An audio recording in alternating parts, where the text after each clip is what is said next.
अलैकुम। A1 TV के news studio से मैं हूं मुक़द्दस नूर और मैं हूं अदनान सजाद। शामिल करेंगे न्यूज हेडलाइंस। शारजा से कराची आने वाला निजी कंपनी का कार्गो तैयारा ओल्ड मारा के करीब हादसे का शिकार। अमले के 5 अरकान सवार थे। तैयारा फनी खराबी दूर कराने के लिए शारजा गया था।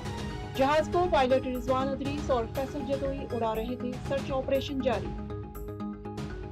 अबना हुर्मुज़ में कशीदगी के बाद अमेरिका के ईरान पर हमले, जजीरा कुशम, खार्ज सीरत और बंदर अब्बास के इलाके धमाकों से गूंज उठे। कार्रवाई 3 तिजारती जहाजों पर हमलों का जवाब, 80 से ज्यादा अहदाफ को निशाना बनाया। सेंटकॉम का बयान।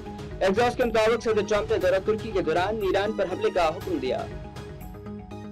और ईरान ने अमरीकी हमलों को खुली जारहियत करार दे दिया। तबाहकुन जवाब देने का ऐलान। कहा अबना हुर्मुज़ में महफूज बहरी रास्ता वही होगा जो तेहरान मुकर्रर करेगा। धौंस और बत्तागोरी का दौर खत्म।